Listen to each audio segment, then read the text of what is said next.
Hyderabad rising కార్యక్రమంలో deputy CM Bhatti Vikramarka మాట్లాడుతున్నారు. Live లో చూద్దాం. ఒత్తిడి ఆర్థిక పరమైన ఇబ్బందులు ఉన్నప్పుడు కూడా హైదరాబాద్ నగరం మనందరికీ గర్వకారణం. దీన్ని ప్రపంచ నగరంగా మారిస్తేనే మన యువతకి విద్య ఉపాధి అవకాశాలన్నీ పెరుగుతాయనేటువంటి ఆలోచనతో ఈ ప్రాంత అభివృద్ధి కోసం ఒక ప్రణాళికాబద్ధంగా ముందుకు పోతా ఉంటే అభివృద్ధి జరిగితే మూసీ రిజర్వేషన్ జరిగితే గోదావరి నీళ్ళని తీసుకొచ్చి మూసీలో ప్రవహింపజేస్తే అక్కడ పర్యాటక రంగం అభివృద్ధి చెందితే అక్కడ ఉన్నటువంటి ప్రజలందరికీ ఆరోగ్యకరమైన జీవితం వస్తే కాంగ్రెస్ ప్రభుత్వానికి మనం ఏమి కదల్చలేము అనేటువంటి ఒక భయంతో ఏదో రకంగా దీనిపైన బురద జల్లి ప్రజలకు తప్పుడు సమాచారం ఇవ్వాలనేటువంటి ఆలోచనతో కుట్రపూరితంగా బీఆర్ఎస్ పార్టీ వారి సోషల్ మీడియాను ఉపయోగించి అక్కడ ఉన్నటువంటి పేదవాళ్ళందరినీ తొలగిస్తా ఉన్నారు. ఇది అన్యాయమని నానాయాగి చేస్తా ఉన్నారు. ముఖ్యమంత్రి గారు చాలా స్పష్టంగా చెప్పారు, మంత్రులు చాలా స్పష్టంగా చెప్పారు. మూసీ నది పరివాహ ప్రాంతంలో నివసిస్తున్నటువంటి ప్రజల పేదవాళ్ళందరూ కూడా గతి లేకనే పాపం ఇబ్బంది పడుతూ ఆ మురికి వాసన భరిస్తూ అక్కడ జీవనం సాగిస్తూ ఉన్నారు.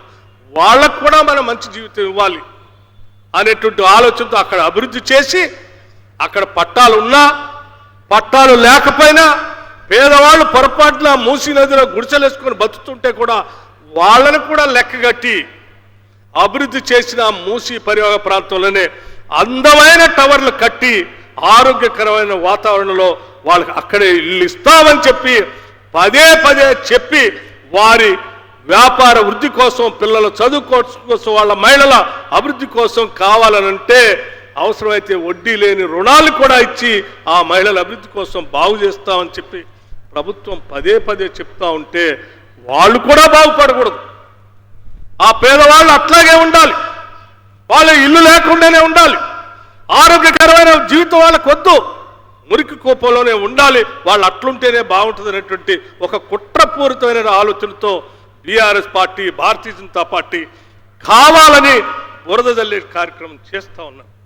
మిత్రులారా, ఆలోచన చేయండి. ఒక మంచి కార్యక్రమం చేద్దాం అనుకున్నప్పుడు, ప్రజల జీవితాన్ని బాగు చేద్దాం అనుకున్నప్పుడు, మన నగరాన్ని ప్రపంచవ్యాప్తంగా మార్చడం కోసం ప్రయాసపడుతున్నప్పుడు నిజంగా నగరం మీద ఏమాత్రం ప్రేమ ఉన్నా, పేదవాళ్ల మీద అభిమానం ఉన్నా అందరం ముందుకొచ్చి అభినందించి ప్రోత్సహించాల్సింది పోయి కావాలని కుట్రపూరితంగా చేస్తున్నటువంటి ఈ కార్యకలాపాలు చూస్తూ ఉంటే నిజంగా బాధ అనిపించే ఈరోజు మీ అందరికీ ఈ విషయాలు చెప్తా ఉన్నాను. ఆలోచన చేయండి. ఈ నగరం మనది, మూసీ నది మనకు అంది వచ్చిన వరం. దాన్ని బాగు చేసుకుని నగరాన్ని అభివృద్ధి చేసుకుందాం.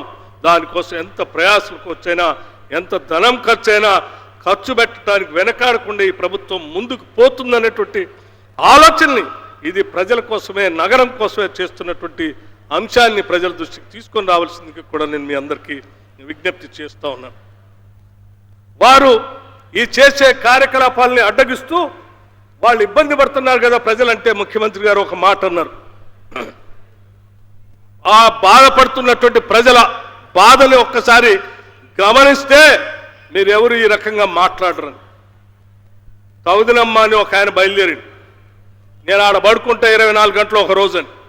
ఒకరోజు కాదు, నువ్వు నీ కుటుంబం చిరస్థాయిగా అక్కడ గుడి చేసుకొని మూసీ నది మధ్యలో మురిక్కోపంలో బతుకుతూ జీవితం సాగిస్తూ చూపిస్తే అప్పుడేమైనా అర్థం ఉంటుంది.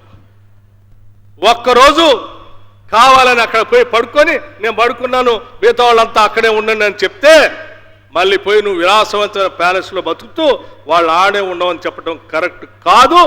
వాళ్ళ బాగు కోసం ఈ రాష్ట్ర ప్రభుత్వం కట్టుబడి ఉంది. బ్రహ్మాండంగా అభివృద్ధి చేస్తాం. ఆ చేయటమే కాదు, వాళ్ళకు కావలసిన అభివృద్ధితో కూడినటువంటి ఆర్థిక సహాయాన్ని ఇళ్లను కూడా ఈ ప్రభుత్వం అందిస్తుందని చాలా స్పష్టంగా మనం చేస్తూ ఉన్నాం. అంతేకాదు మిత్రులారా, ఈ నగరం అభివృద్ధి చెందితేనే నగర రాజ్యంగా మారుతున్నటువంటి ఈ పరిస్థితుల్లో యువతకు ఉపాధి అవకాశాలు దొరుకుతాయనేటువంటి ఆలోచనతో ఈ రాష్ట్ర బడ్జెట్లో 10,000 కోట్ల రూపాయల నగర అభివృద్ధి కోసం కేటాయించడం జరిగింది. మరి నువ్వు ప్రపంచం అంతా తిరిగి వచ్చావు, నేను అర్బనైజేషన్ బాగా చేస్తున్నానని చెప్పావు. ఏనాడైనా 10 ఏళ్లలో ఒక 10 పైసలైన నగర అభివృద్ధి కోసం ఖర్చు పెట్టావా? లేదే. ఈరోజు మేము వస్తా ఉంటే ఇప్పుడే ఎక్కడ ప్రారంభోత్సవాలు చేశారు. ఏ కూడల దగ్గరికి వెళ్ళినా ఎక్కడ కూడా రెడ్ లైట్ లేకుండా, సిగ్నల్ లేకుండా, అండర్ పాస్, ఓవర్ పాస్, ఆ పైన బ్రిడ్జి, లెవెల్ మామూలు రోడ్, ఎక్కడ కూడా సిగ్నల్ లేకుండా ట్రాఫిక్ సజావుగా సాగేటట్టుగా మొత్తం నగరం మొత్తానికి రూపకల్పన చేసి డిస్ప్లే చేశారు. నేను అడుగుతా ఉన్నాను, నగరంలో ట్రాఫిక్ అనేది పెద్ద సమస్యగా మారింది. ఆ మారిన సమస్యకు పరిష్కారం చూపించడం కోసమే ఈరోజు నగరంలో రోడ్ల అభివృద్ధి చేయడమే కాకుండా కావలసిన నిర్ణయాలన్నీ తీసుకొని బడ్జెట్లు కేటాయించి ముందుకు పోతా ఉన్నాం. మిత్రులారా, నగరాభివృద్ధి కోరుకునేటువంటి ప్రతి వ్యక్తికి నేను విజ్ఞప్తి చేస్తా ఉన్నాను. ఇక్కడ నగరంలో సంక్షేమం కావాలని కోరుకునేటువంటి పేద వాళ్ళకు కూడా నేను విజ్ఞప్తి చేస్తా ఉన్నాను. ఈ నగరంలో 300 నుంచి 400 వరకు స్లమ్స్ ఉన్నాయని, ఆ స్లమ్స్ లో నివాసం ఉంటున్నటువంటి ప్రజలకు సంబంధించిన మహిళలందరికీ కూడా మెప్మా ద్వారా కొన్ని వేల కోట్ల రూపాయలతో వడ్డీ లేని రుణాలు ఇప్పించి వాళ్ళందరినీ వ్యాపారంలో భాగస్వాములు చేయాలని చెప్పి కూడా ఈ రాష్ట్ర ప్రభుత్వం ఆలోచన చేస్తా ఉంది.